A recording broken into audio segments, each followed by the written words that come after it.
आप सभी को मेरी तरफ से नमस्कार। जय भीम, जय भारत, जय संविधान। आपके गांव में पहली बार आना हुआ है, लेकिन आसपास के गांव में कई बार आई हूं और बहुत सारे साथियों से मिली भी हूं। उम्र में आप लोगों से अधिकतरों से छोटी हूं, लेकिन फिर भी कुछ बात आप लोगों को बताना चाहती हूँ, क्योंकि मैं एक वकील हूँ और 14 साल वकालत करे हो गए और अपने समाज के लोगों के बीच में अक्सर महापंचायतों में, पंचायतों में जाना होता है।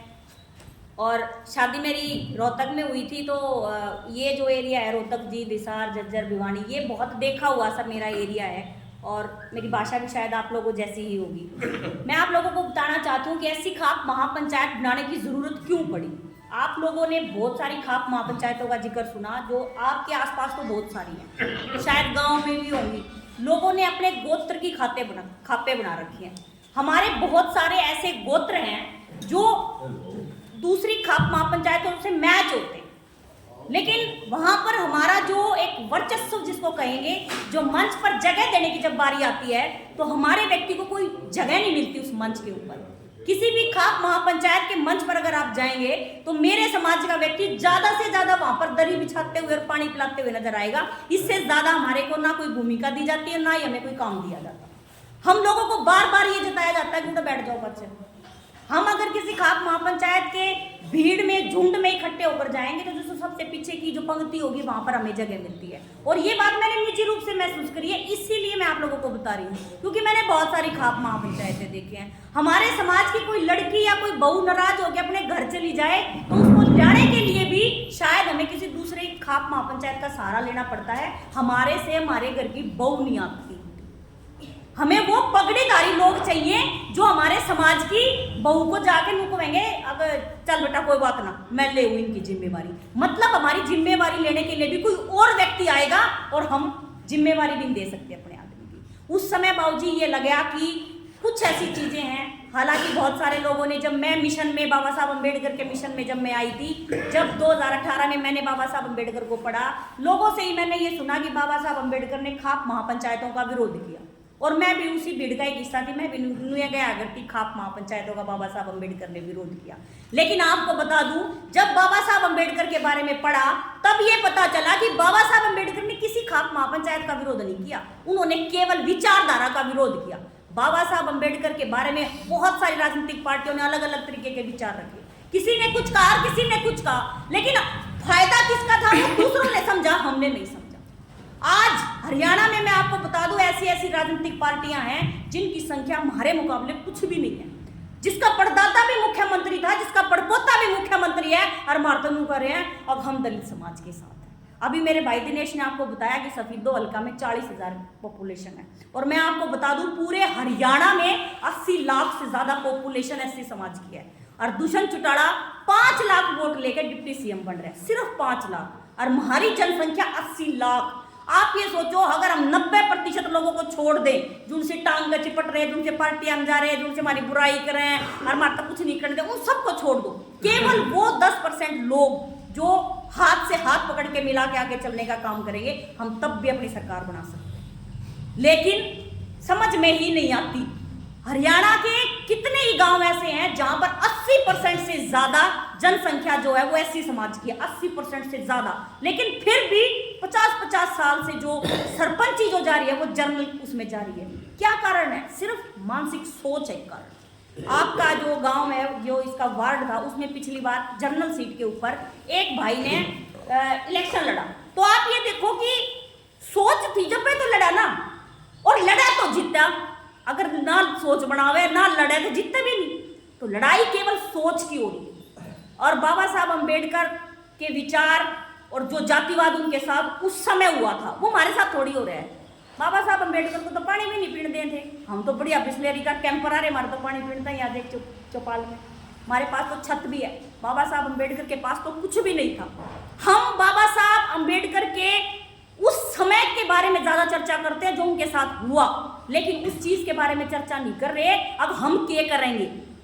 आज हमें उन चीजों के बारे में विचार रखने की जरूरत है कि भविष्य में हम क्या करें। बाबा साहब अम्बेडकर के साथ जितना भी जातिवाद हुआ, वो उसका तोड़ काट के और भारत का संविधान लिख के चले गए। जो बाबा साहब के साथ हुआ ना, वो मेरे साथ होता, और ना मेरी जो औलाद होगी ना उनके साथ हो। लेकिन मैं आप लोगों को ये बताना चाहती हूँ, बाबा साहब अम्बेडकर को केवल राजनीतिक तौर पर इस्तेमाल किया जा रहा है, इससे ज़्यादा उनका कोई इस्तेमाल नहीं है। आज हर एक राजनीतिक पार्टी, मैं किसी पार्टी का नाम नहीं लेती और हर एक का नाम ले रही हूँ, हर एक राजनीतिक पार्टी का मंच का अगर आप पीछे का बैनर देखोगे उसके ऊपर बाबा साहब अम्बेडकर की फोटो लगी है। केवल इसलिए लगा रखी है क्योंकि हमारा समाज अम्बेडकर में छाती गला रहा है और उस फोटो को देख कर वोट गिर दिया है, सिर्फ इसलिए। अदरवाइज कोई उसका सम्मान नहीं करता, कोई नहीं करता। जब फंस जावे हैं, जब नौकरी पर बात आ जावे हैं, जब संविधान के पन्ने पलटने चालू कर दे हैं, कड़े सी नू लिख रहे हमारा बचाओ कड़े सी है, अदरवाइज संविधान में कोई नहीं चकता। मेरे जिसे आप जिसे 5-4 आदमी नू कहे जा हैं संविधान को हम टूटने नहीं देंगे और रोज टूटने लग रहे हैं, रोज नित्य नेम, हर एक दिन मतलब इस तरीके का है। मेरे भाई ने अभी बताया कि जो वो एमएलए बन रहे हैं, जिसका भी इन्होंने नाम लिया, उनकी बहुत कम जनसंख्या है। आप ये सोचो, सोच बड़ी है उनकी, हमारी छोटी है। हम इस बात के ऊपर विचार करने की जरूरत है। हम किसी राजनीतिक पार्टी का विरोध नहीं कर रहे और नाम किसी जाति का विरोध कर रहे, नाम किसी धर्म का विरोध कर रहे, केवल अपने समाज की नसों को खोलने का काम करना चाहते हैं। अभी मेरे भाई साहब ने सतपाल नाम है आपका, सतवीर जी, इन्होंने बताया कि जातियों को जोड़ने की जरूरत है। आपने आज पहली बार ही हमारे मंच को साझा किया है। मैं आपको बता दूं, ये बात शायद कहनी नहीं चाहिए, लेकिन मैं आप लोगों को बताना चाहती हूँ कि हरियाणा प्रदेश अध्यक्ष जो है वो वाल्मीकि जाति से हैं, करनाल का जो जिला अध्यक्ष है वो भेड़कुट जाति से है, और आपके बीच में भी कई जातियों के लोग बैठे हैं। लेकिन मैं मेरे समाज को ये कहना चाहती हूँ कि जब कोई व्यक्ति फेसबुक के माध्यम से हमारे से जुड़ता है ना, और जब वो नू कह देवे अब मैं आपके समाज से हूँ, मेरा काम बाबूजी इतने से ही चल गया कि उसने ये कह दिया कि मैं आपके समाज से हूँ, मैं उससे उसकी जाति पूछ ही नहीं सकती और ना मैं उसने बता सकती। लोग फेसबुक पे आज अगर मैं यहाँ कोई ज्वाइनिंग करा के जाऊंगी ना, लोग मेरे से ये पूछना चाहते हैं कि यो आदमी जो तुमने आज ज्वाइन कराया इसकी जाति क्या है, और हम जाति तो तोड़ने की कोशिश कर रहे हैं। हम यही तो कह रहे हैं कि भाई हमें एससी हैं, हमने चमार नहीं को, हमने वाल्मीकि नहीं को, हमने दानक नहीं को, खटीक नहीं को, डूमडे नहीं को, हम यही तो कह रहे हैं ना। हम ये चाहते हैं कि हम सब लोग बाबा साहब अम्बेडकर ने जो एक शेड्यूल कास्ट, जो शेड्यूल हमें दिया, हम उसमें बंद कर रहे हैं और हम वो शेड्यूल बनाने की भी कोशिश कर रहे हैं। करनाल के गरोंडा में संजय नगर और क्या नाम है उस गांव का, संजय नगर के साथ एक गांव है बरसत, वहां पे मजहबी सिख लोग रहते हैं। वहां पे मैं आपको बताऊं, उस गांव की गलियां इतनी भीड़ी है, आदमी मुश्किल से लिगड़े। उन अमित जी ने अभी आपको बता रहे थे, जब बैठ के बात कर रहे थे, कि वहां पे एक बार किसी ने मीटिंग कराई तो उन्होंने ये कहा कि राशन कार्ड बनवाने वाले और इतनी भीड़ होगी जिसकी कोई याद नहीं।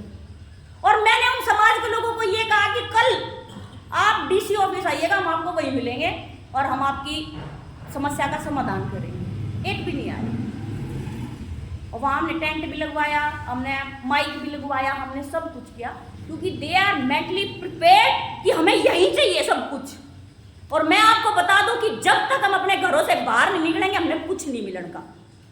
हम लोग उस बंद कमरे में और उस एक सुरक्षित वातावरण में रहना चाहते हैं, जहां कुछ राजनीतिक पार्टियां हमारे में तो किसी ने तो 5 किलो गेहूं दे जाओगी, किसी ने 100 गज का प्लाट दे जाओगी। लेकिन समाज को यह समझने की जरूरत है कि राजनीतिक पार्टियां केवल हमने 100 गज का प्लाट दे सके, इसके ऊपर कुछ नहीं दे सकती। अभी पिछले दिनों पूर्व मुख्यमंत्री हरियाणा ने एक पोस्टर बना के डाल रखा है और उसमें ये लिख रखा है कि हम गरीब समाज को 100 गज के प्लाट देंगे। अमित जी ने उसके ऊपर कमेंट कर दिया कि भाई अगर 100 गज के प्लाट देने थे तो फिर अपने राज में दे देता, इतने दिन राज किया क्यों नहीं दिए? क्योंकि बकाने भी तो थे। बाबा साहब भीमराव अंबेडकर ने आरक्षण के नाम पे हमें एक खेत दिया और उस खेत में फसल बोदी गणिए, चमार, वाल्मीकि, दाना, खटीक, डूम, ढेक, पासी, कोली और भी बहुत सारी। ऐसी करते करते 37 जातियां और 7-8 और बढ़ा रखी हैं, लेकिन वे अधर में लटक रही हैं, आवेंगी कि नहीं आवेंगी। लेकिन मैं आपको बता दूं, राजनीतिक पार्टियां कह रही हैं अब हम तुमने विशेष आरक्षण देवेंगे। और मैं आपको बता दूं, सौदा तो आरक्षण का हो रहा है, उस खेत का सौदा हो रहा है, और हमारे तनु कह रहे हैं अब हम अपनी फसल बचा लो।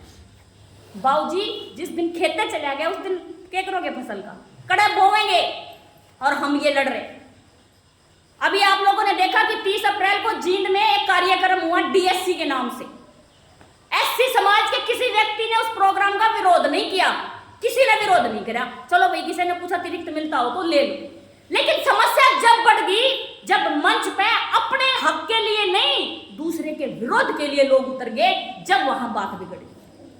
और मैं आपको बता दूं, बाबा साहब अंबेडकर ने भारत के संविधान में लिख दिया कि शिक्षा नहीं लिखा बाबा साहब ने, रोजगार और राजनीति में आरक्षण मिलेगा।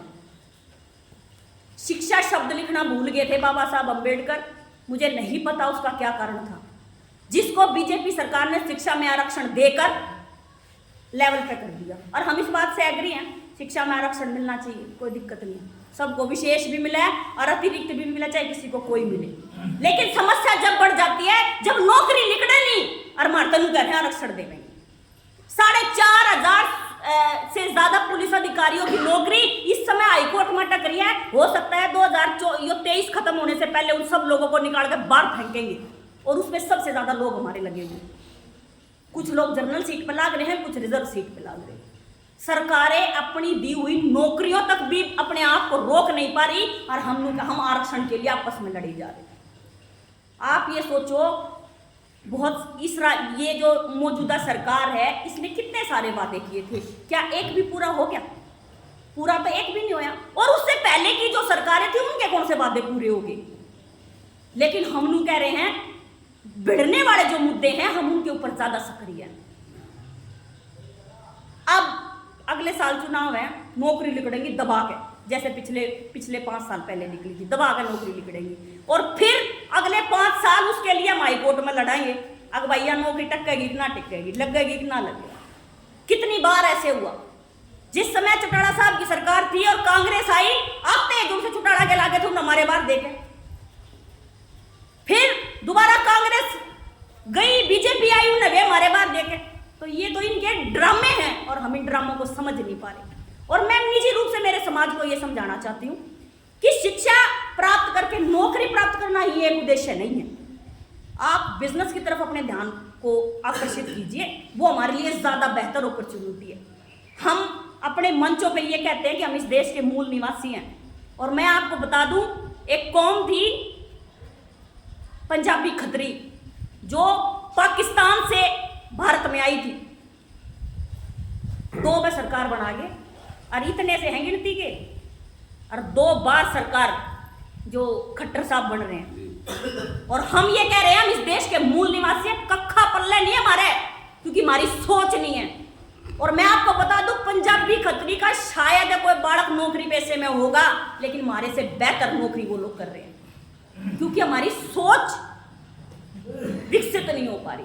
अगर मेरे जैसी या आप जैसी 5, 7, 10, 150 लोगों की सोच उज्जवल होगी, तो वो उज्जवल होने का बेनिफिट समाज को नहीं मिल पा रहा, क्योंकि बाबा साहब अंबेडकर ने कहा था कि शिक्षा वो प्राप्त करनी है जो मेरे समाज का और मेरे देश का नाम रोशन करे। लेकिन हम शिक्षा वो प्राप्त कर रहे हैं जो उनसी घरा की अलमारियां में रखी। आज मेरा एक भी भाई ऐसा नहीं जिसकी बहू पढ़ी लिखी ना हो, एक भी नहीं होगा ऐसा। कम से कम 12-10 की कर रही है, खासकर मेरी उम्र के तो जो भी होंगे सबकी छोरी मारी खूब पढ़ रही है, लेकिन मौके तो है ही नहीं। सिर्फ रिश्ते कराने के काम आ रही है छोरिया की डिग्री, क्या पढ़ रही है के काम आवे हैं, नौकरी लाग गई तो ठीक है, नहीं तो कोई गिनती है नहीं है। भाई मेनपाल ने बताया कि 4000 से ज्यादा वोट गांव में है, 4000 में तक गणी नहीं तो 1500 तो लुगाई होंगी, 3 बैठी हैं, मौका ही तो नहीं है ना। तो मेरे ये जो जुड़ से मेरे ये अंकल है, ये मेरे भाई आ रहे हैं, ये नु कहते चल चुपाड़ में जाना वे ना, मैं हो नहीं सकता कि मैं तो नहीं मानती। मेरा अंकल नु कहते मेरी ताई ने चल चुपाड़ में कोई आ रहा है और जाना है, नाट जाएंगी वे, नाट नहीं सकती, क्योंकि हम कह ही नहीं रहे। हकीकत ये हम अपने समाज की बेटियों को कह नहीं रहे तमागे चलो, और हमें केवल मौके की जरूरत है। अगर आज मैं यहाँ पर आई हूँ तो जब मैं तो आई हूँ ना, जब तवर ने मेरे थन्नू कही है पूरा गांव में प्रोग्राम उड़ा चलना है ना, मन में कौन सा सपना रहा था भाई यहाँ आना है। हमें अपने घर की बहुओं को मौका देने की जरूरत है। आज मैंने आप लोगों को तो बता दिया बात, 100 आदमी बैठे हैं ना, तो 90 आदमी भी घर, 90 में से 10 आदमी भी घर जाकर इस बात का जिक्र नहीं करेंगे कि वह छोरी क्या कह गई है, क्योंकि जो विचार है वो सिर्फ अपने तक ही रह गए, वो आगे नहीं जा पा रहे। और राजनीतिक स्तर पर बाबूजी आपको इतना ही कहना चाहती हूँ कि हमारी लड़ाई केवल इतनी सी है कि अपने लोगों को ये बताएं कि ये देश अगर हमारा है तो इस देश पे राज करने का काम कौन करेगा। हम लोग, मान्यवर साहब कांशीराम जी ने कहा कि घरों की दीवारों पर लिख दो कि हम इस देश के शासक हैं। वो एक दौर था जब हमारे लोग घरों की दीवार पे कुछ लिखने से डरते थे, उन्होंने उनमें एक जागरूकता पैदा करने के लिए ये वर्ड कहा। लेकिन अब ना तो बाबा साहब अम्बेडकर रहे, ना मान्यवर साहब कांशीराम रहे, तो अगर किसी न किसी ने तो आना पड़ेगा, और कोई ना कोई तो ये लिखेगा कि भाई इब लिखने का काम कौन चल है, इब जब पर्चे लाने पड़ेंगे, अगर भाई इब का उम्मीदवार फलाना आदमी है। पगड़ी के लिए आप लोगों को बताना चाहती हूँ कि पगड़ी बांधने का चलन क्यों किया, क्योंकि ये वो पगड़ी है जिसने सालों से हमारे समाज के ऊपर राज करने का काम किया।